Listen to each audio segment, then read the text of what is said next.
The lorry's canvas walls breathed with the wind rolling off the sea. Tired wind drawing in salt and dust and pushed it back out over the road.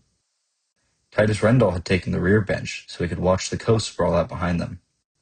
The sunlight had gone white with noon, pressing every line sharp. The ribbed dunes, a row of date palms leaning like they'd paused mid-bow. The glint of surf where the Red Sea crashed against the sand. "Behold, the thunder chariot of the Empire," Marcus Hale announced, thumping the lorry's timber with his heel.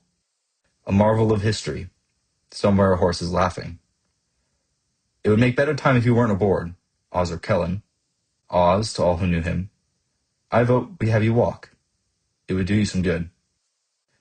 "Slender as a reed," Marcus countered, striking a pose that turned his webbing and rifle into costume. The envy of all Sicily. Jonah Pell pushed his spectacles higher on his nose. The lenses were already powdered with dust, making him look as if a faint fog was before his eyes. "Sicily envies nobody. She is envied." "Poet," Marcus said. "He'll quote the Psalms next, and then we'll truly be doomed." "Psalm 144, Jonah said, rising to the bait. "Blessed be the Lord, my rock, who trains my hands for war and my fingers for battle." "Hands for war," Marcus echoed, flexing his fingers like a sorcerer about to conjure. "Fingers for battle. I do believe I was born for this."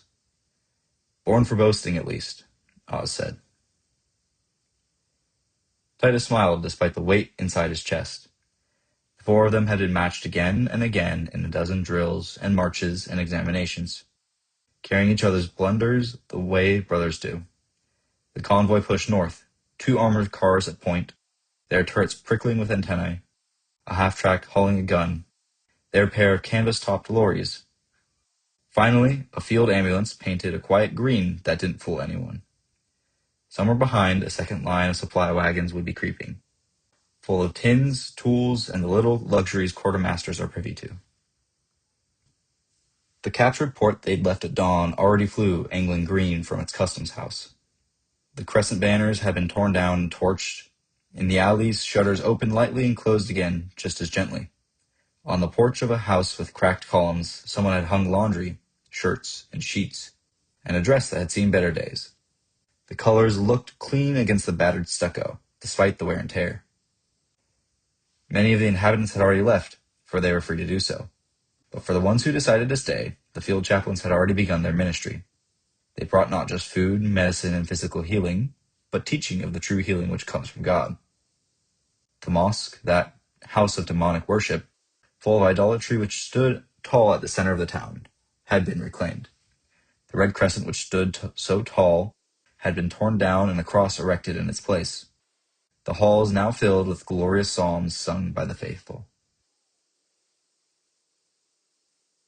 "Do you remember," Jonah asked suddenly, "the winter Pastor Wren made us copy Psalm 2 by hand? Why do the nations rage? And why do you plot your page until it looked like a map of the archipelago?" Marcus cut in. "I remember that." Oz's mouth tilted.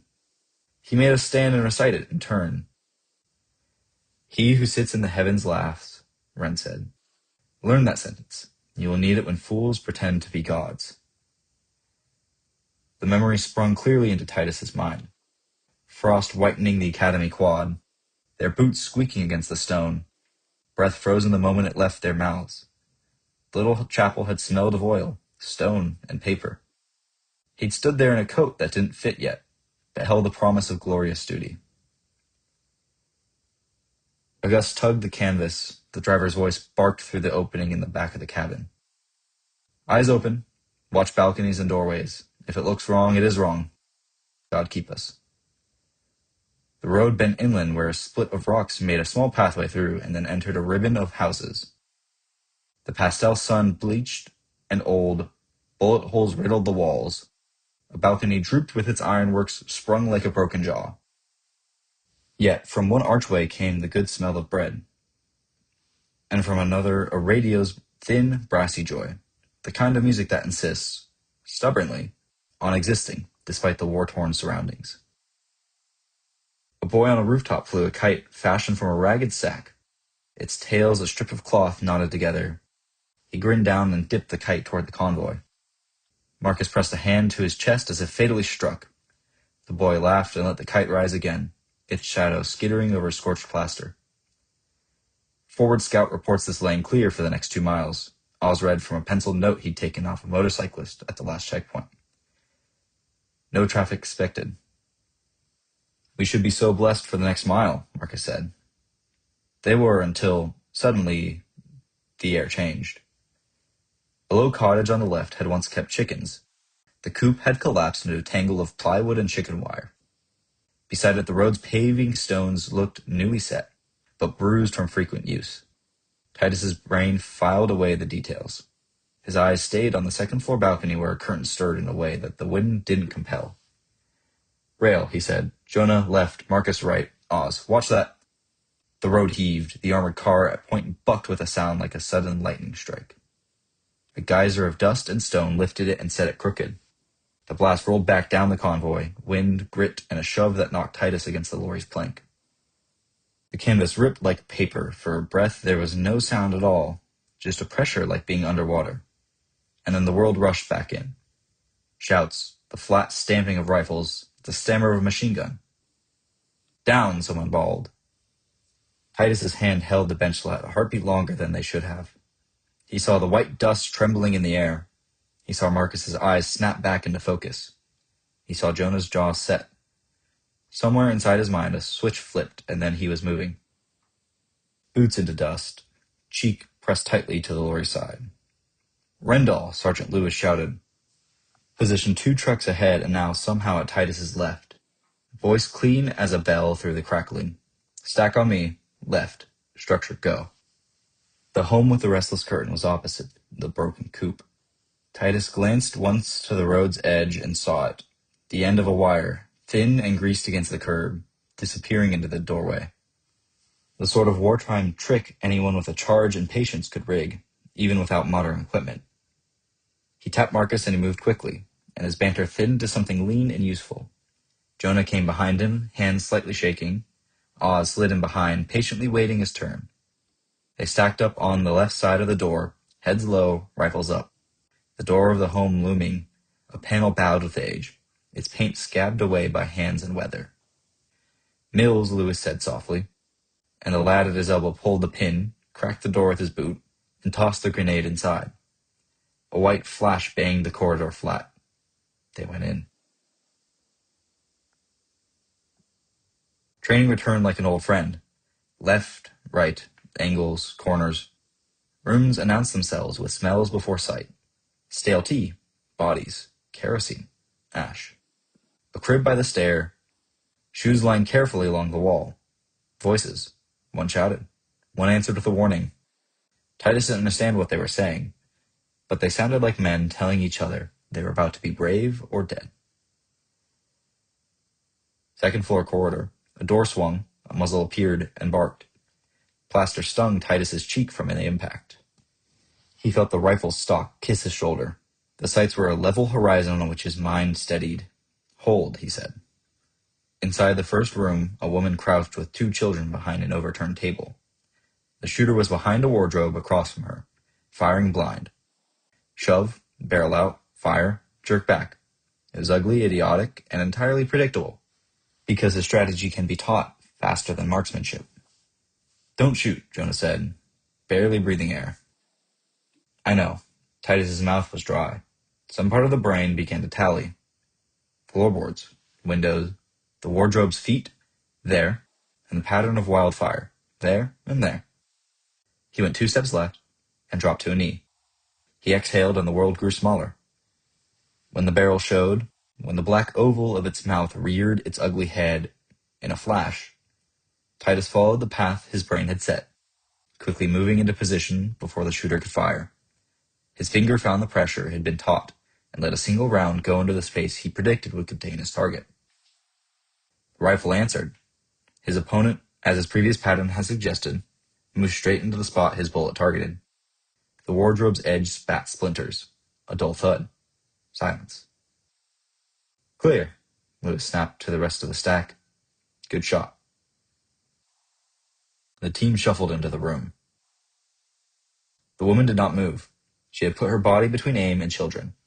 as if flesh were sandbags. Her eyes were huge and ferociously alive.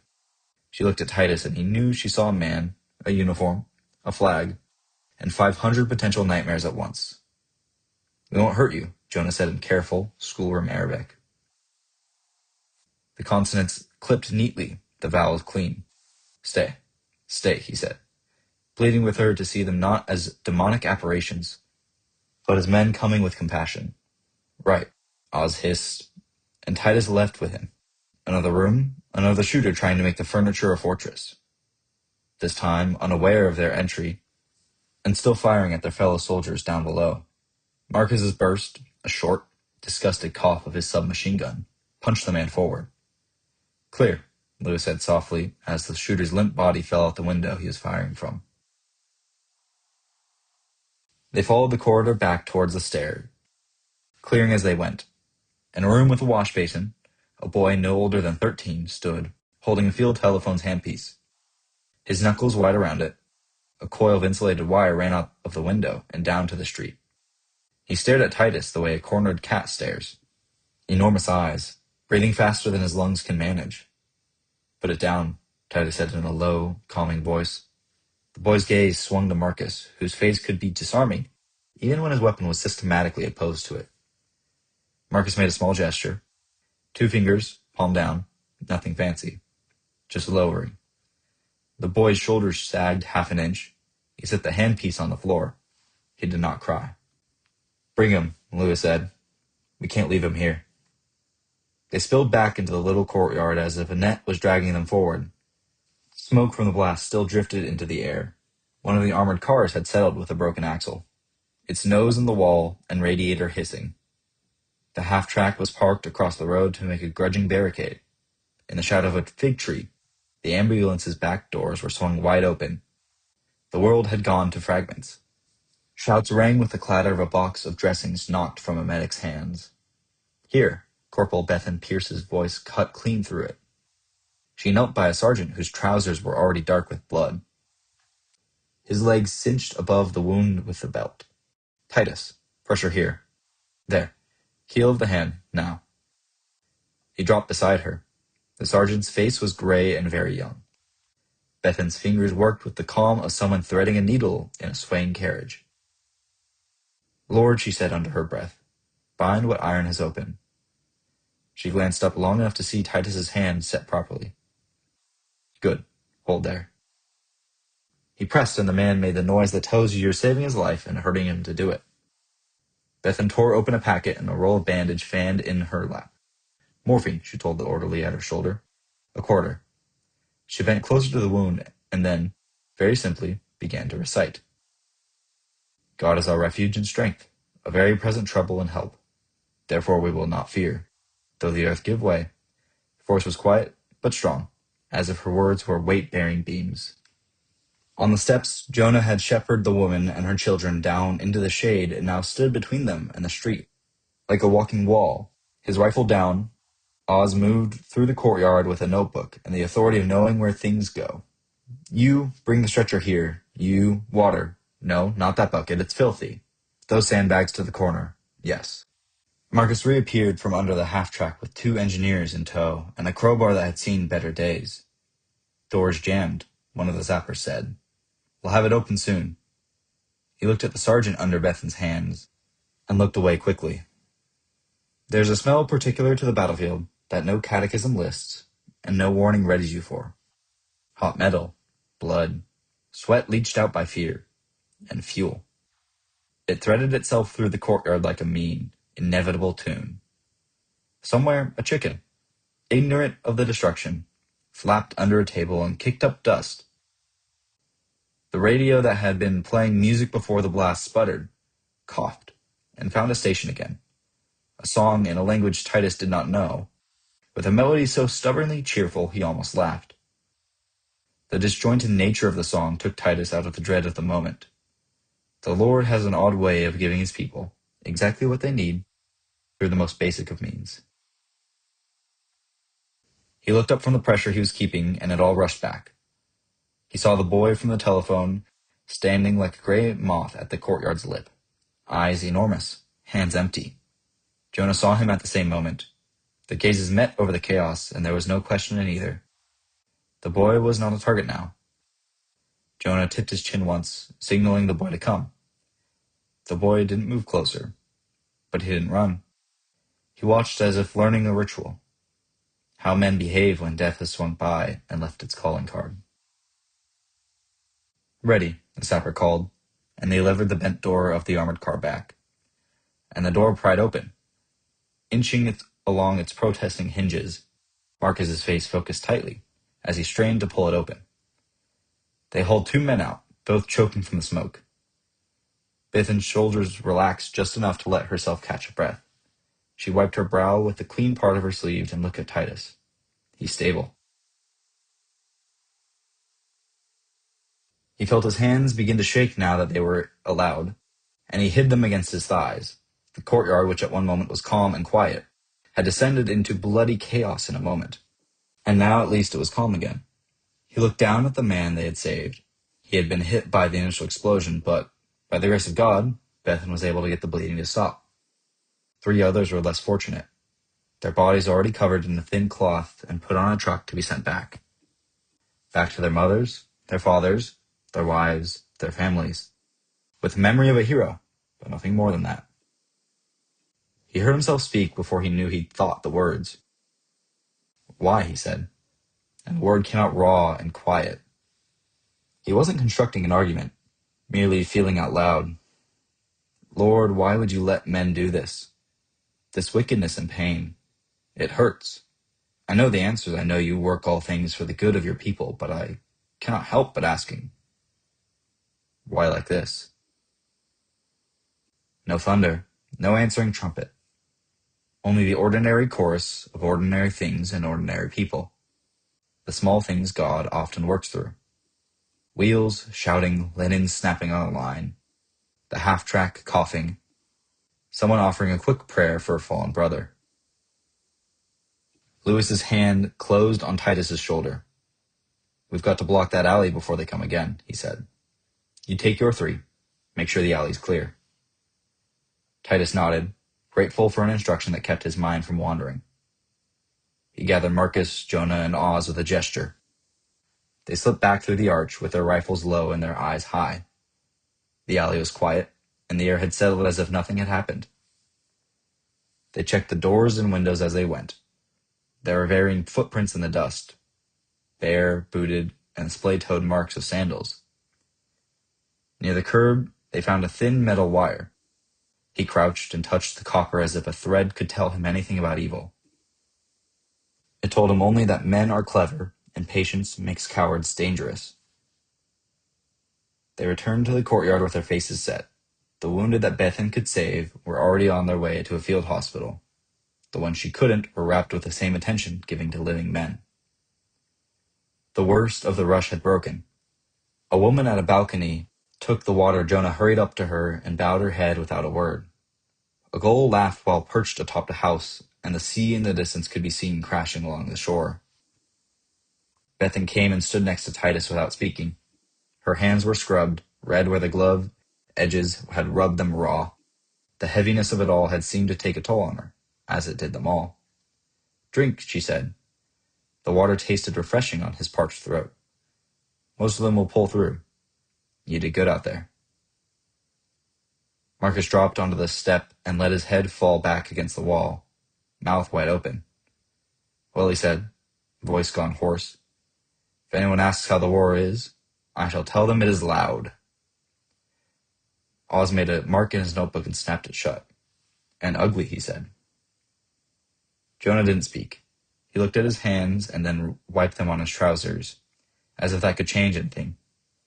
He lifted his eyes. They used her, he said. They put her between them and justice. Titus found his throat closing. And the boy, he said. He had... Titus stopped. The field telephone had been a weapon. Had the boy even known what they asked him to do? Rage began to bellow up inside him. It's evil. Marcus turned his head. Yes, he said simply. And for once there was no wit behind his eyes. Titus stepped away to the alley mouth, where the breeze from the sea blew gently. He set his palm against the sun-warmed wall and lowered his head, the posture of a man who has learned to bow when the word is read and the world is heavy. "Lord," he said, "why do you let such terrible things happen? I know what sin is. I have learned the doctrine, but catechisms are different from reality. Why let the wicked prosper? I know we're here to stop them, but why have you let humanity fall this far?" He lifted his head. The stone had pressed a little grit into his forehead. He scrubbed it away with his thumb. "Amen," he said. Not because he felt anything new, not because the sky had changed, but because Titus had said all he had to say. Sergeant Lewis was calling orders in a voice pitched to cut. The convoy needed to nose forward to make space for a replacement armored car. There were shutters to check, a rooftop to clear, and a path to make to the next hamlet, where the map said someone had scrawled, "Well, 40 years ago." There would be more laughing gulls and more clean laundry, and more terrible uses of people by men whom cowardice had taught ingenuity. Titus rejoined his friends. Marcus levered himself up with a groan. Jonah pushed his spectacles into place. Oz rolled his pencil between thumb and forefinger and tucked it behind his ear. They climbed back into the lorry. The canvas breathed. The engine shuddered. Titus kept his eyes on the world in front, and under his breath he recited to the one who hears, "Why do the nations rage, and the peoples plot in vain? Yet he who sits in the heavens laughs." Titus didn't feel like laughing. And the convoy rattled forward into the bright afternoon. The reconnaissance plane rode the calm night. Its engine droned at a steady pitch, a sound so familiar to Flight Officer Callum Reeves that it had long since ceased to register as noise, like the simple beating of the heart. He leaned forward in his harness, cheek pressed briefly to the cold rim of the observation window, and steadied the camera in his gloved hands. Below him, the Levant stretched out in darkness. Moonlight quietly spread across the streets and dunes alike. Villages appeared as clusters of dim patches glowing softly with lantern light. The land looked calm from altitude, unmoved by men and their causes. "Grid 23 coming up," the navigator called quietly from the cockpit. Reeves adjusted the lens and began his work. He photographed methodically. Coastline, railway, a small checkpoint with a single lamp. Nothing unusual. Nothing worth waking a staff officer over. He made his notes anyways, a habit drilled into him by months of his work. Then the fog appeared.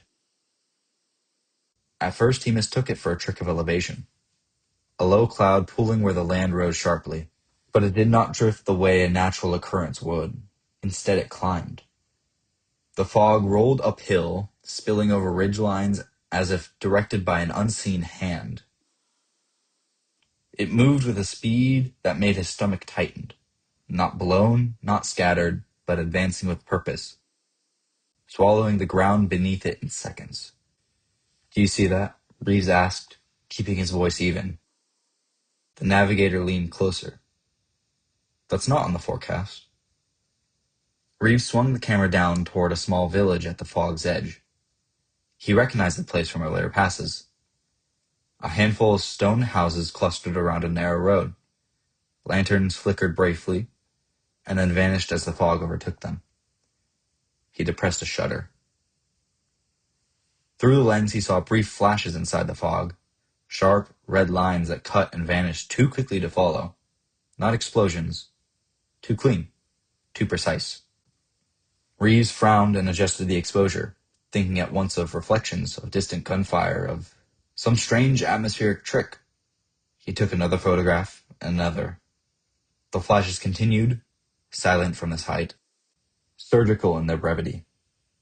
Then, as abruptly as it had come, the fog thinned. What remained beneath it was still. Reeves leaned closer to the glass, breath fogging it for a moment before wiping it clean with his sleeve. The village was visible again, its shapes intact, its streets unchanged, but nothing moved.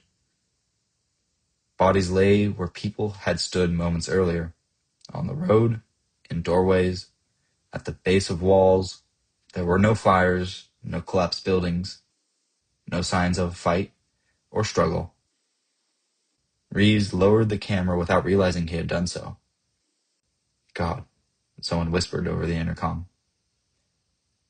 He took one final photograph, his hand slowly steadying. The plane passed overhead and continued east. The engines droned unbroken, the night untroubled by whatever had occurred. Behind them, the village lay silent.